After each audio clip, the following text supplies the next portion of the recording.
c'est Julien. Allez mon Juju. Il va être proclamé, il va être acclamé. Julien Alaphilippe, champion du monde. Attaque de Marlou.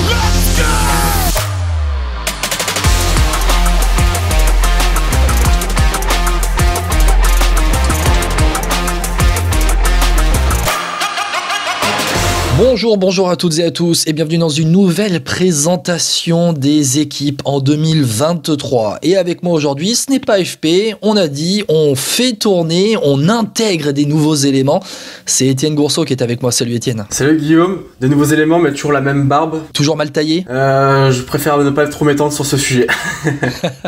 on va dire qu'on a un physique de radio sur ce coup-là. Voilà. Tout à fait. On va faire ça comme ça. Étienne, Étienne, t'es avec moi pour parler de la Lotto Destiny. La Lotto qui a été une formation historique. Du cyclisme mondial. Avant de rentrer dans les détails et dans la structure de l'émission, le sentiment général, c'est que c'est un gâchis là, ce qui s'est passé ces dernières saisons. C'est vrai qu'au-delà de parler de gâchis, c'est qu'on s'y attendait pas. C'est vrai qu'on prend l'effectif de la Lotto, ne serait-ce que l'année dernière. Il y a Caleb Ewan, il y a un Arnaud Delis qui se révèle, il y a Philippe Gilbert, c'est quand même des noms ronflants, c'est des gens qui ont gagné, qui continuent de gagner aussi. Et c'est bizarre de se dire que cette équipe a été reléguée à l'échelon inférieur. Toi, si je te dis Lotto, les trois coureurs à qui tu penses en parlant de la Lotto, ça te fait penser à qui? Philippe Gilbert, Peter Van Petegem. Ouais. Vu qu'on aime la loose en France, j'ai envie de penser aussi à Leif Host, qui est pas passé loin de claquer plusieurs fois le Ronde et Paris-Roubaix. Après, moi, je te dis pareil, je te dis Van Petegem, je te dis Gilbert, et je te dis Jelle Van Endert, qui avait été étincelant sur le Tour de France. Tu te souviens? Et Jürgen Van Den Broek aussi. Jürgen Van Den Broek aussi, mais Jelle Van Endert, c'est vrai qu'il fait un Tour 2011 stratosphérique. Il est vraiment presque le meilleur grimpeur de ce Tour de France, même s'il rate le maillot à poids. C'est vraiment, il fait des Pyrénées de dingue. Il fait 2 à Luzardiden, il gagne derrière à la pédale, il gagne vraiment à la pédale au plateau de Bay. Parce qu'il faisait partie du groupe des favoris au pied, il s'extrait et personne ne le revoit. On parle de la Lotto Destiny, cette présentation en 2023, mais on doit revenir sur ce qui s'est passé parce que ce qui va se passer en 2023, c'est la conséquence de la chute d'une formation majeure qui a été... alors, le sponsor Lotto, c'est la Lotto belge, le sponsor est arrivé en 1985. Bon, on était tous les deux, on n'était pas encore nés, en 1985. Et donc, en 2023, pour la première fois, l'équipe Lotto n'évoluera pas en première division mondiale. C'est la conséquence d'une période 2020-2022, mais on va surtout cibler les saisons 2020-2021 où ils n'ont pas été au niveau. Ils ont remporté en 2020 et 2021 12 victoires dans chaque année. 12 victoires dans chaque année en 2020 et 2021 pour la Lotto. Ok, l'année dernière, ils gagnent 25 victoires, mais quand on reprend la qualité, je veux pas être méchant avec les petites courses, mais il y a que 2 victoires en World Tour. Il y a Thomas Degen qui gagne sur le Giro et il y a Caleb Ewan qui gagne une étape sur Tirreno Adriatico.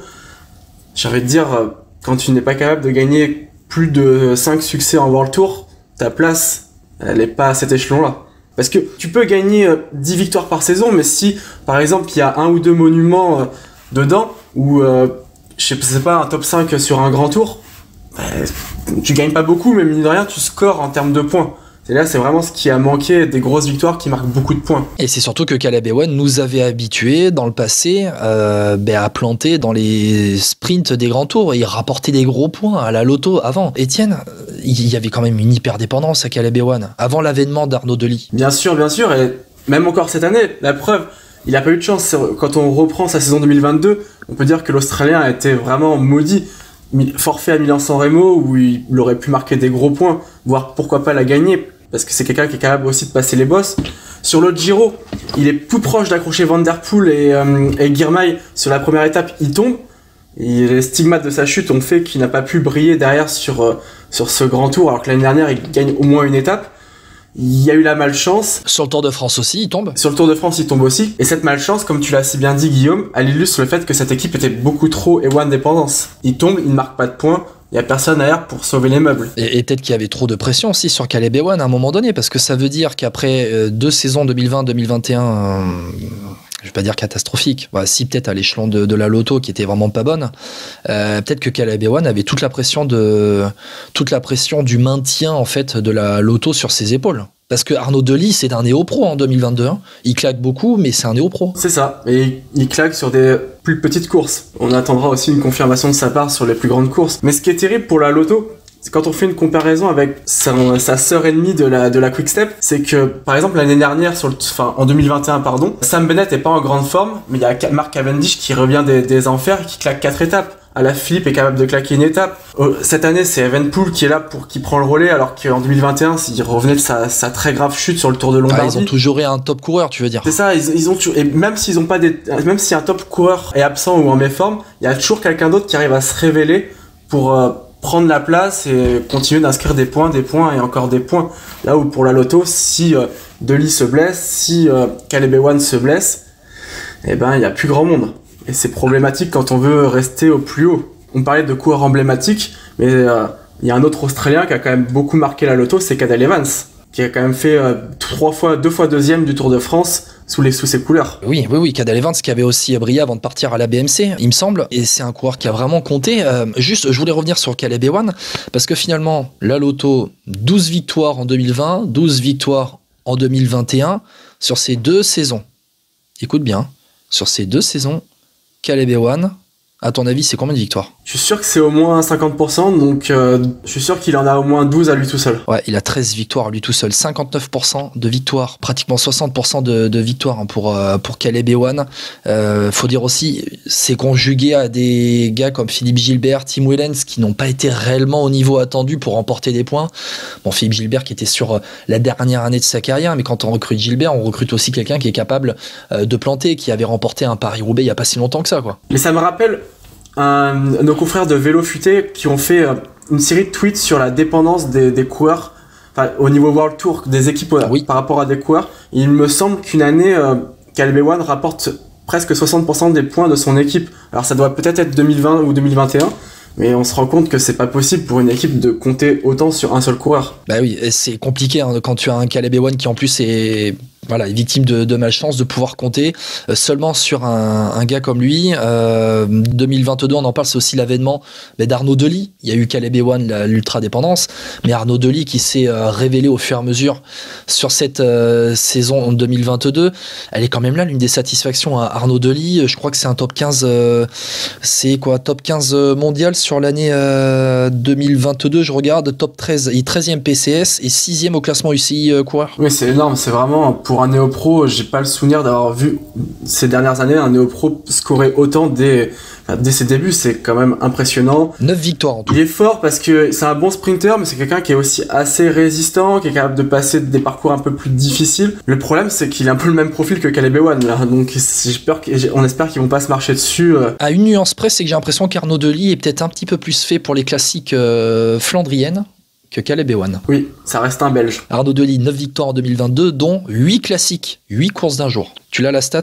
8 courses d'un jour. Sous les yeux, justement, j'ai toutes les victoires de la Lotto, et effectivement, beaucoup de 1.1, mais mine de rien, c'est des courses qui rapportent des points, c'est des one-shots qui rapportent beaucoup de points à une équipe. Alors on peut parler au passé, c'est des courses qui rapportaient des points, puisque l'UCI a mis à jour son barème en réévaluant un petit peu plus, notamment les grands tours, les grandes courses, et en creusant un peu plus l'écart avec ces classiques-là, qui étaient, on va pas dire des kermesses en Belgique, mais qui ne comptent pas plus que ça, quoi. Oui, c'est vrai que c'était pas normal, par exemple, qu'une victoire d'étape sur un grand tour rapporte beaucoup moins de points que claquer une classique 1.1 où la concurrence n'est pas la même. Gagner une étape sur un grand tour, ça doit rester un Graal presque. S'il y a gagné sur les monuments, gagner des classements généraux, et après il y a gagné une victoire d'étape sur un grand tour, et en particulier sur le Tour de France. Exactement. Bon, Étienne, on est dans cette présentation 2023 de la Lotto. On va parler des transferts un petit peu, rapidement parler des transferts, de ce qui s'est passé, les mouvements pendant l'hiver avec au niveau des départs. On va parler des principaux, on va pas rentrer dans le détail au coureur près, mais parler de la retraite de monsieur Philippe Gilbert, du départ chez UAE de Tim Wellens, du départ. Alors en Conti, j'ai quand même noté dans mes principaux transferts parce que c'est quelqu'un qui compte dans le train des sprinters, c'est Roger Klug qui est parti dans une Conti allemande Radnet. On a Harm van Hoek qui est parti à la DSM, Stef Kras à la Total, et 2 coureurs qui sont partis dans la Conti où Vincenzo Nibali est dans le staff, la Q36.5 avec Camille Malecki et Filippo Conca. Au niveau des arrivées, là c'est intéressant, avec Pascal Enkorn, gros rouleur qui arrive de la Jumbo-Visma, Jacopo Guarnieri qui arrive de la Groupama FDJ. C'est pour ça que j'avais noté Roger Kluge dans les départs, c'est parce qu'on a Guarnieri qui arrive donc à la Lotto Destiny pour 2023, Eduardo Sepulveda qui arrive de la Drone Hopper, et puis je me suis noté une petite pépite, tu me dis ce que tu en penses, Lennart Van Etvelt, qui est promu donc de l'équipe U23 de l'équipe de développement de la Lotto. En toute honnêteté, je l'ai pris dans ma team rival manager, donc je crois beaucoup en ce coureur. Après, ça va être difficile de faire une première année à la Arnaud Delis, mais il va pas avoir beaucoup de pression, il n'y a pas non plus énormément de leaders dans cette équipe, donc il peut pourquoi pas commencer à faire quelques belles places. Il va être attendu, ça c'est sûr. Comment on peut traduire ce mercato hivernal à la Lotto? Il y a certes une descente en deuxième division, mais avec finalement au niveau des équipes Pro Team en 2023, Lotto a terminé premier donc du classement l'année dernière en 2022. Bon, c'est un peu compliqué, mais pour vous dire que Lotto est donc la meilleure équipe Pro Team au classement en 2022 dans les équipes qui sont en 2023 en Pro Team. Ce qui veut dire que la Lotto est invitée automatiquement à toutes les courses World Tour. Donc, on pourrait parler de dégraissage, mais au final, t'as quand même surtout un renouvellement de génération. Au final, moi, le départ qui me dérange le plus, alors, on va mettre de côté Philippe Gilbert qui est à la retraite et qui a sa carrière derrière lui, c'est Harm Van Hoeke.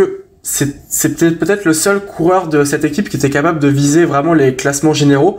Alors, il n'a pas forcément confirmé les attentes qu'on attendait autour de lui, mais c'est quand même un jeune Belge prometteur. Et le voir partir à la DSM, finalement, ça fait un peu aveu d'échec. Alors, est-ce que cette équipe se recentre sur les classiques et sur les sprints, quitte à délaisser totalement les classements généraux? Mais c'est peut-être un coureur qui aurait pu faire quelques belles places sur les courses futures et même pour moi sur les grands tours. Alors, toi, tu penses que la Lotto va se recentrer sur les sprints et sur les classiques avec Caleb Ewan et Arnaud Delis en grand leader? Écoute, c'est vrai que comme tu l'as dit, ils peuvent avoir le calendrier World Tour. Pour compléter tout ce que tu dis, ils peuvent choisir de ne pas faire quelques courses. Par exemple, j'ai entendu des bruits comme quoi la Lotto ne s'alignerait pas sur le Giro pour privilégier d'autres courses. Ils ont le droit de le faire. C'est le luxe de ne pas être totalement en World Tour, d'être parmi les meilleures équipes Pro Tour. Maintenant, ils vont avoir quand même quelques courses où ils risquent de ne pas trop peser sur les événements.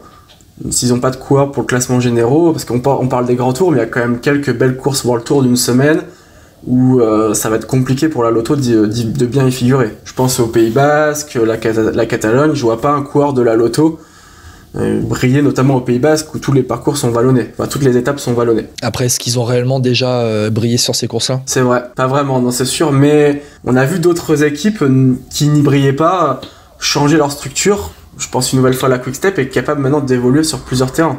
Avec Evenepoel, à la Philippe. C'est pas réellement les mêmes stratégies d'équipe, ni les mêmes budgets, j'ai l'impression quand même, entre la Quick-Step, la Soudal Quick-Step maintenant, puisque le sponsor Soudal qui était avec Lotto est parti avec le frère ennemi de la Quick-Step, signé par Patrick Lefebvre.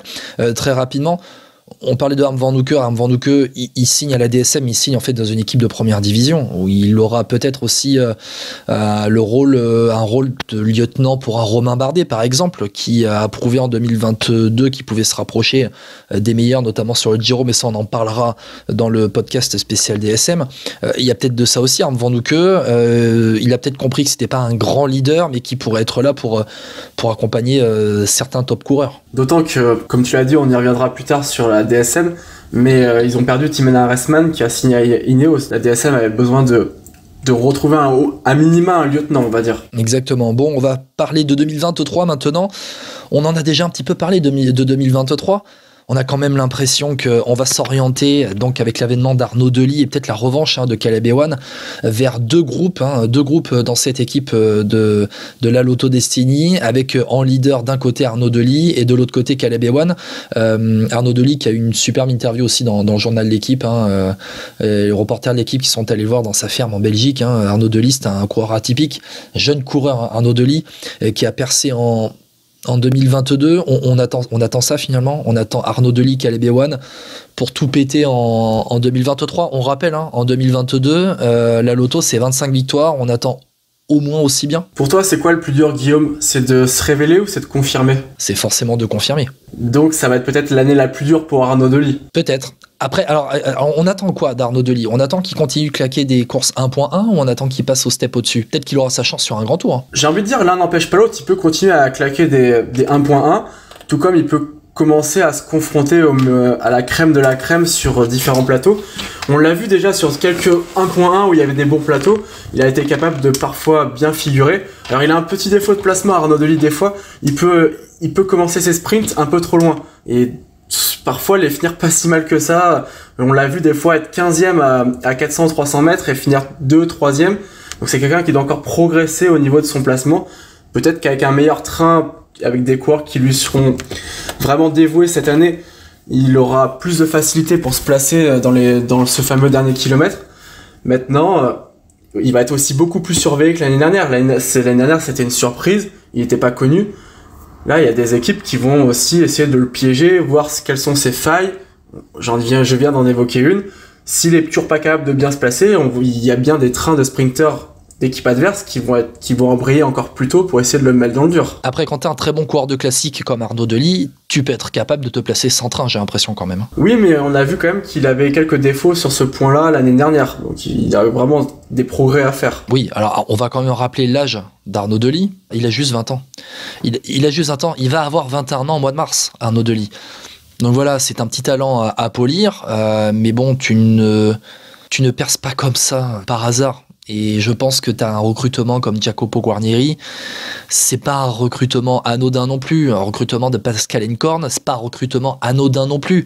Ça va rouler peut-être sévère pour lui. Il y a toujours des Jasper de Beust qui vont être là pour emmener les sprints avec un Rudiger Selig. Alors il y a le train de Caleb Ewan, mais on va peut-être aussi entourer un petit peu plus Arnaud Delis, un Victor Campenaerts qui va peut-être se mettre aussi à la planche à un moment donné pour lui.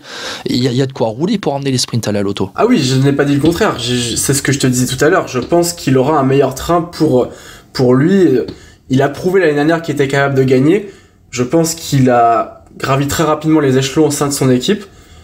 Il va avoir des responsabilités, mais on va le mettre dans des meilleures conditions. Ça, je ne me fais pas de soucis pour lui. Il aura une vraie équipe autour de lui. On vient de parler des sprinters. Au niveau des grimpeurs, c'est quoi? On va donner la place, on va faire de la place aux jeunes. Alors même s'il y a Sepulveda qui arrive, Sepulveda qui peut accrocher un top 20 sur un grand tour sans être scandaleux à la pédale. C'est quoi? On fait la place à un Lennart Van Eetvelt, à Maxime Van Gils, par exemple. Les jeunes vont avoir des libertés, à défaut d'avoir des responsabilités. Alors Eduardo Sepulveda, pour un top 20, j'y crois plus vraiment. Le Sepulveda 2015-2016, oui. Là, il est quand même un peu rentré dans le rang, on va dire. Oh, et tu parles quand même d'un mec qui a fait 7ème au Langkawi en octobre. Hein. Oui, c'est bien ce que je dis. Non, mais regarde, sur une course comme le Tour, je suis devant ces résultats là de la saison 2022. Tour de Turquie fait 3ème. Et ça rapporte des points, hein, 3ème Tour de Turquie quand t'es une équipe comme la Lotto. Hein. C'est pas des points qui sont réellement attendus. Hein. Ça, je suis d'accord avec toi. Mais il a que 31 ans. C'est vrai qu'il a que 31 ans. Mais pour faire un top 20 dans un grand tour, ça me paraît quand même un tout petit peu compliqué. Mais bon, après, à la limite, il vaut mieux faire 3ème du Tour de Turquie que d'aller faire un fin fond de top 20 dans un grand tour, même au Tour de France. Ouais, bon, Tour d'Italie 2022, 76e Eduardo Sepulveda. Bon, hein, on va pas s'attarder non plus sur lui. On va le suivre, hein, on en a parlé, Lennart Van Eetvelt. Retenez bien ce nom, ça fait partie de ces talents qui sont révélés année après année et qui sont formés par les équipes de développement de la Lotto, qui sont toujours très performantes. On va terminer avec ça. Le pronostic pour 2023 pour la Lotto Destiny, c'est quoi? On rappelle, c'est 25 victoires en 2022.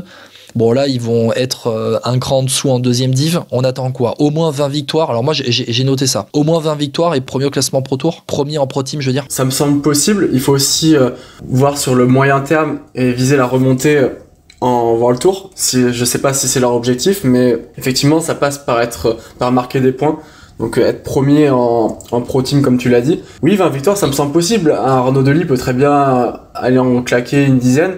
Et on peut espérer pour Caleb Ewan qu'il ne soit pas aussi malchanceux qu'il l'a été l'année dernière. À partir de là, rien qu'avec ces deux coureurs, tu peux vite scorer si tout se passe bien. Après, pour aller chercher d'autres victoires, mis à part ces deux coureurs, bon, on sait que ça peut être plus compliqué. Merci Étienne d'avoir été avec moi pour cette présentation de la Lotto Destiny. On rappelle, hein, un jour, un podcast, une équipe. Jusqu'au 31 janvier, on est lancé plein badin. Étienne, merci d'avoir été avec moi. Merci à toi, Guillaume. On va se retrouver demain, Étienne, pour la Astana. Donc tu restes là dans les roues un petit peu, tu restes chaud, tu te prépares parce que c'est pas terminé, ça va être un long marathon, une longue étape qui va nous mener jusqu'au 31 janvier. Un long marathon, on a parlé d'une équipe en souffrance, on parlera demain d'une autre équipe en souffrance aussi. Ouais, qui a peut-être été pire que la Lotto en 2022. Oui, c'est clair. Et c'était compliqué. On rappelle, vous regardez dans la description sur YouTube, sur la chaîne YouTube, on va mettre ça aussi sur nos réseaux sociaux, le lien vers le crowdfunding, le financement participatif pour soutenir Vélo Podcast, on le rappelle, parce que voilà, les podcasts ça demande du temps, ça demande aussi de l'investissement, et bien après vous donnez ce que vous voulez à Vélo Podcast aussi, derrière ça peut nous permettre de se déplacer, pourquoi pas, sur des courses en 2023. Merci Étienne, on se retrouve pour la Astana et puis on se dit à demain. À demain, Guillaume.